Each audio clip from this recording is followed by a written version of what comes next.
3 start.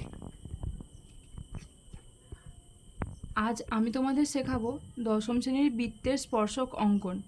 আগের দিন আমি তোমাদেরকে 5 অবধি করিয়েছিলাম, 5-এর আঁকা পর্যন্ত করিয়েছিলাম। দেখো আজ আমি 6 থেকে শুরু করছি। ঠিক আছে, তোমরা সবাই কম্পাস, পেন্সিল, রাবার সব কিছু বার করো, দিয়ে আঁকাটা শুরু করো।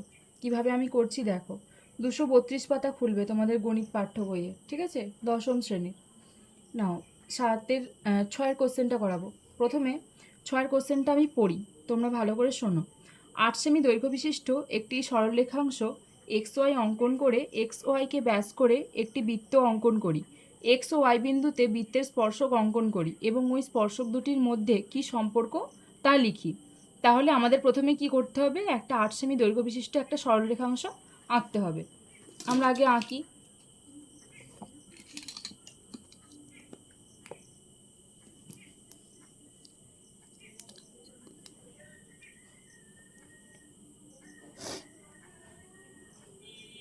দেখো 8 সেমি দৈর্ঘ্য বিশিষ্ট একটা সরলরেখাংশ আঁকলাম, ঠিক আছে।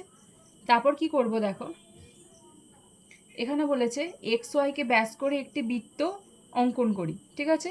মানে এখানে 8 সেমি দৈর্ঘ্যের একটা ব্যাস নিয়েছি, তো এটাকে ব্যাসার্ধ করলে কত হবে, 4 সেমি হবে। তাহলে 4 সেন্টিমিটার ব্যাসার্ধ নিয়ে একটা বৃত্ত অঙ্কন করব।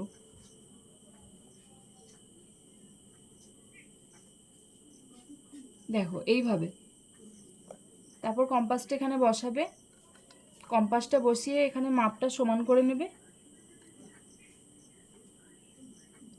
এবার এটাকে সার্কেল করবে।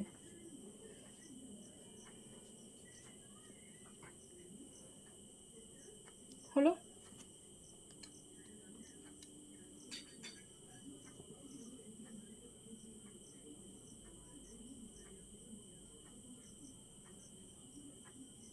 দেখো হয়েছে। এবার কি করবে দেখো, এবার এই দাগটাকে সোজা টেনে দেবে, যেটা 8 সেমি দৈর্ঘ্য বিশিষ্ট ছিল। হলো। তারপর এখানে কম্পাসটা বসাবে, ঠিক আছে, দিয়ে এখানে 90 ডিগ্রি অ্যাঙ্গেল করবে।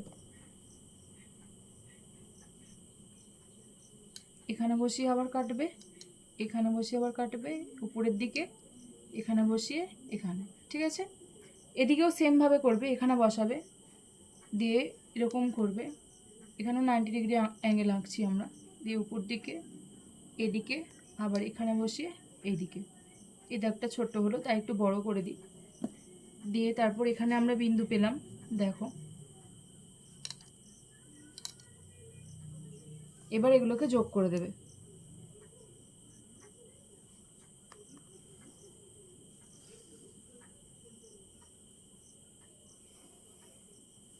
দেখো নাম দিয়ে দাও। হাফের বেশি মাপ নেবে, দেখো হাফের বেশি মাপ নিয়ে এটাকে সমদ্বিখণ্ডিত করবে।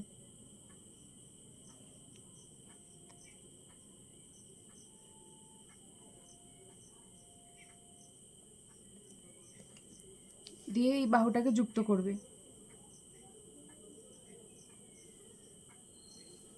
ঠিক আছে। এটার নাম দেবে ও, এখানটার নাম দেবে এক্স, এখানটা ওয়াই, এখানটা কিউ, এখানটা এস, এখানটা আর, এখানটা পি, ঠিক আছে। এই আঁকাটা হয়ে গেল। এবার চলো আমরা 7-এর আঁকাটা আঁকি। দেখো 7-এরটা কি প্রশ্ন বলেছে দেখো, যে কোনো একটি বৃত্ত অঙ্কন করে তার দুটো ব্যাস অঙ্কন করি যারা পরস্পর লম্বভাবে অবস্থিত। ব্যাস দুটির 4টি প্রান্তবিন্দুতে বৃত্তের 4টি স্পর্শক অঙ্কন করি এবং এর ফলে যে চতুর্ভুজটি গঠিত হলো তা কি ধরনের চতুর্ভুজ বুঝে লিখি, ঠিক আছে। তাহলে এখানে কি বলেছে, প্রথমে যে কোনো একটা বৃত্ত অঙ্কন করতে হবে, ঠিক আছে। তার দুটো ব্যাস অঙ্কন করি। প্রথমে তাহলে একটা কি বৃত্ত অঙ্কন করব, যে কোনো একটা মাপের।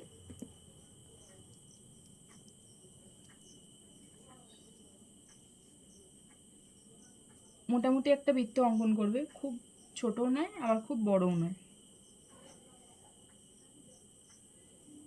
হলো।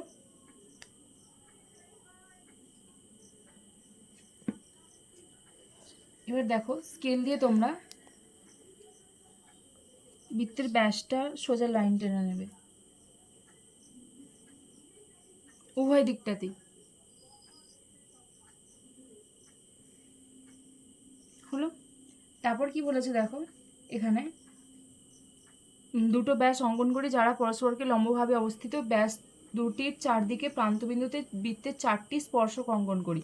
তাহলে আমাদের 4টি স্পর্শক অঙ্কন করতে হবে। কীভাবে করব দেখো, প্রথমে কাঁটা কম্পাসটা এখানে বসাবে, বসিয়ে এখানে 90 ডিগ্রি করতে হবে এইভাবে।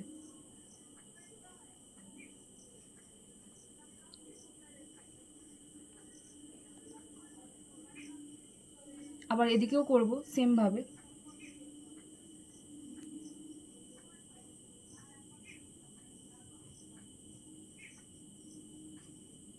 দেখো হলো। এবার নিচের দিকেও করতে হবে, ঠিক আছে। এখানে কম্পাসটা বসাবে, এখানে বসিয়ে এখানে, এখানে বসিয়ে এখানে,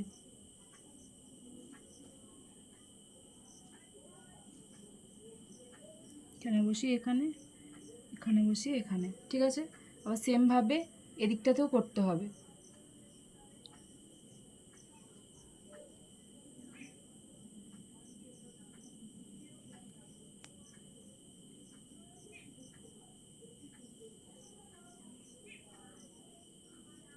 দেখো হলো। এবার এই বাহুগুলোকে যুক্ত করবে, এই বিন্দু, এই বিন্দু, এই বিন্দু, এই বিন্দু, আর এই মধ্যবর্তী বিন্দুটা।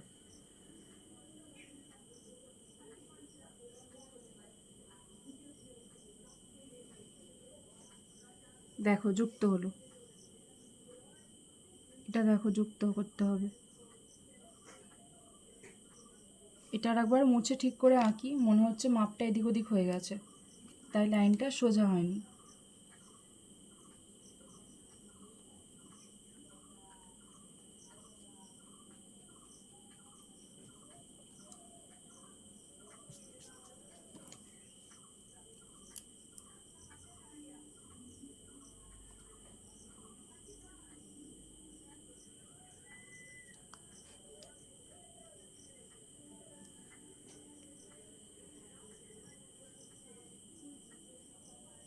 দেখো এইভাবে।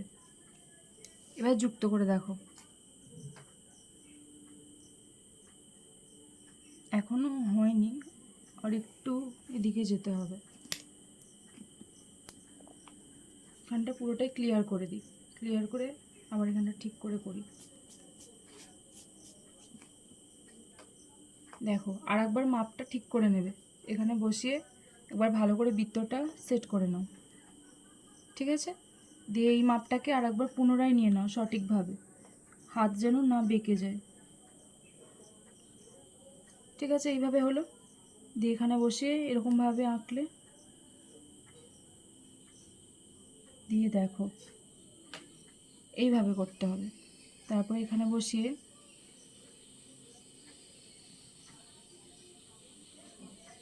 এইভাবে, এখানে বসিয়ে এইভাবে, ঠিক আছে। দাগটা মুছে দাও, আমাদের মেন পয়েন্ট পেয়ে গেছি। দেখো এবার ঠিক হলো, দেখো টাচ করেছে। এবার এটা দেখো,